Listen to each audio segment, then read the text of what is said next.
Hola, nuestra Parashat Baalotcha, es una parasha riquísima, con un montón de mensajes y contenidos. Como siempre hacemos, tomaremos solamente uno de ellos y lo desarrollaremos en este mensaje tradicional antes de nuestro Shabbat. La realidad es que el pueblo de Israel estaba muy conmovido. Tal vez no estaba del todo superado el hecho de que, estaban tardando en llegar a la tierra prometida. Esto iba a ir increyendo hasta generar una situación complicada en el seno del pueblo de Israel más adelante, en las perashot que vendrán después. Pero había una situación de algún nivel de hartura, digamos. Estaban cansados, que estaban comiendo maná, deseaban comer carne. Pero por supuesto, digamos, esto era el precio de la libertad. Alguna vez hablamos de eso antes también, en otros encuentros como este. Y el pueblo estaba cansado. Mientras tanto, Moshe tenía que llevar al pueblo de Israel que vayan marchando en toda esta situación, digamos, de dificultad que tenían hasta eventualmente poder llegar, exitosamente a la tierra prometida. Esta situación de desconformidad se ve mucho en este capítulo, donde está este versículo que vamos a ver ahora, es en el capítulo 11 del libro de Números. E inclusive el capítulo comienza donde el pueblo protesta. Y no está muy claro por qué protesta, pero protesta muy fuerte. Entonces Dios, de alguna manera, parece como muy disgustado por las constantes protestas de un pueblo que en definitiva Él está tratando de llevar a la tierra prometida, que llegue y cumplir con su palabra. Por eso los sacó de Egipto, por eso las 10 plagas a los egipcios, ¿no? Pero había una situación de cansancio general en el pueblo y Dios respondía de alguna manera también con una situación de enojo. Este evento que les acabo de mencionar al principio del capítulo, Dios lo castiga con un fuego donde se empieza a quemar parte del campamento hasta que, participa Moshe, interviene, y entonces esto se detiene por suerte. Pero la cuestión es que había mucha desidia, mucho cansancio, mucho disgusto en el seno del campamento.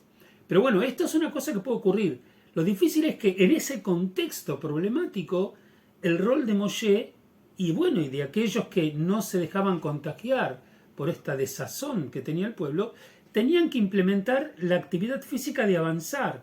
O sea, cuando uno se cansa, está enojado, se detiene, piensa hasta que se le pasa. No, acá tenían que avanzar. Entonces el texto cuenta que en determinado momento, después de este evento, ellos protestan porque no tienen carne, porque quieren, y empiezan a recordar, todo esto está en el texto bíblico, recordar cosas como que recuerdan pepinos y ajos y cebollas y zapallitos y cuestiones que recordaban de que estaban en Egipto, ¿no? Y de alguna manera, alguna vez mencionamos aquel principio de Jorge Manrique en Coplas a la muerte de su padre, que decía que todo tiempo pasado fue mejor, aunque el pasado de ellos era la esclavitud. Pero es como que de pronto la situación de disgusto de ese momento los llevaba a visualizar su pasado desde una perspectiva más idealizada. En este contexto de problema, el texto bíblico habla de que, dice, pero había dentro del contexto del pueblo un asafsuf, dice en hebreo. La traducción general es vulgo, gente sin disciplina, ¿no es cierto? Algunos dicen que son pueblos que se metieron dentro del pueblo de Israel cuando salieron de Egipto, pero que no tenían el compromiso con aquellos principios que había planteado Dios en la tierra prometida. Pero la cuestión dice este grupo de gente hicieron muchos problemas y generaron muchas dificultades y que comenzaron a tener un sentimiento de alguna manera de ta'avá en hebreo. Ta'avá es codicia, como que empezaron a codiciar. Acá el texto tampoco explicita exactamente de qué. Sí, más tarde van a decir que, lo que mencionamos antes, que recuerdan las cosas ricas que comieron en Egipto, idealizando ese pasado, pero no está tan claro. Otros van a decir que la codicia que tenían era codicia de poder. Es muy común que en una situación, como dicen, a río revuelto a ganancia de pescadores, ¿no es cierto? En el sentido de que, acá el pueblo de Israel no estaba conforme y cualquiera que abriera la boca entendía que tenía posibilidad de sacar alguna tajada, tal vez alguna cuota de poder.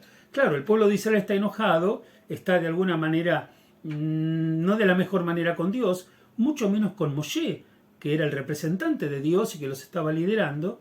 Y entonces el texto dice que se levanta este asafsuf en hebreo, ¿no es cierto?, que tuvieron este sentimiento de tratar de llegar a objetivos que buscaban y comenzaron a llorar ellos y dijeron, estamos desconformes con esto, el tema de la comida. Y el texto dice que inmediatamente después volvieron y lloraron también los hijos de Israel y dijeron, ¿quién nos dará de comer carne? Acá sí dijeron directamente, ya el pueblo de Israel, que se copiaron de esos que intervenían y comenzaron esta situación de desbarajuste, empezaron a protestar y ya se generó una protesta muy grande que después devino en un enojo general que inclusive el propio Moshe va a protestar contra Dios y le va a pedir, ¿para qué me diste a mí la responsabilidad de este pueblo? Yo solo no puedo con este pueblo y si no me vas a dar nada para ayudarme, prefiero que me quites del libro de la vida. O sea, concretamente, no necesito y no quiero seguir viviendo. Ahora, frente a esta situación, hay un rabino de principios del siglo XX, se llama Rav Eisel Harif, lo llamaban, de la ciudad de Slonim, que es de Bielorrusia y antes era de Polonia, ¿no? Slonim, una comunidad muy, muy importante. Él dice, en realidad, si bien este asafsuf se lo traduce como vulgo, como gente que buscaba problemas, dice no, dice asafsuf viene de la palabra hebrea aseifá. Aseifá significa reunión. Entonces él explica que para él, este grupo de gente que comienza en un caldo de cultivo nada propicio para la paz, como acabamos de explicar, comienzan a hablar y dice, son como las personas que saben hablar bien en reuniones, pero que no son personas de accionar, de trabajar, personas que van a llevar adelante, poner el cuerpo en una situación problemática para sacarla adelante. Son personas que solamente con el don de la palabra creen que pueden manejar todo, y a veces lo logran, francamente, ¿no es cierto? Y generan situaciones de conflicto y de dolor, pero no son los que van a mover el cuerpo ni mover los brazos. Entonces dice, aquellos parlanchines, diría este Rav Eisel Harif, ¿no es cierto?, de muchos años atrás, son los que comenzaron a hablar e implantaron esta situación de desdén. Como explicamos antes, todo esto derivó en una situación muy grande de conflicto, inclusive de alguna manera en un planteamiento de Moshe al propio Dios.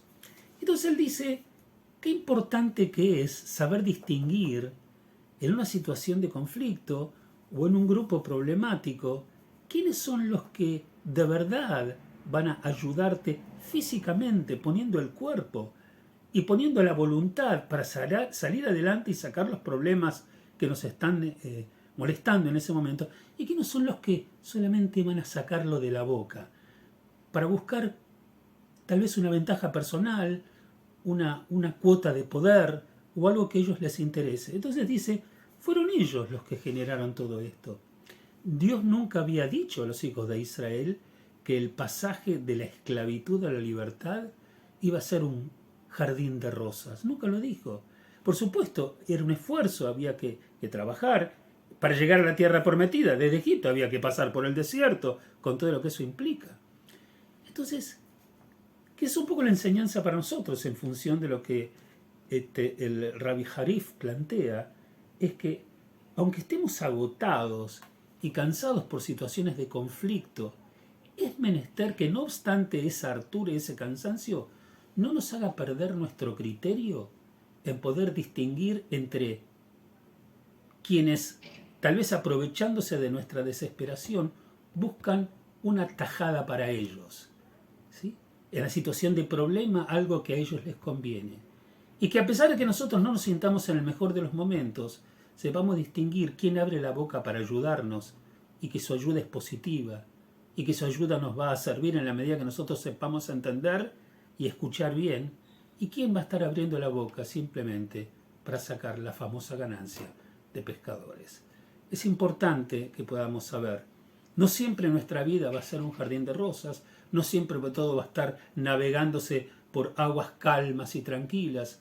A veces las aguas van a estar revueltas, y cuanto más revueltas estén, probablemente más y más surjan aquellas personas que quieren aprovecharse de la situación embarazosa en la que nos encontremos. Por eso abramos los ojos y pensamos bien. Hagamos aquello que realmente necesitamos hacer, aún en la dificultad de ese momento. Shabbat Shalom para todos.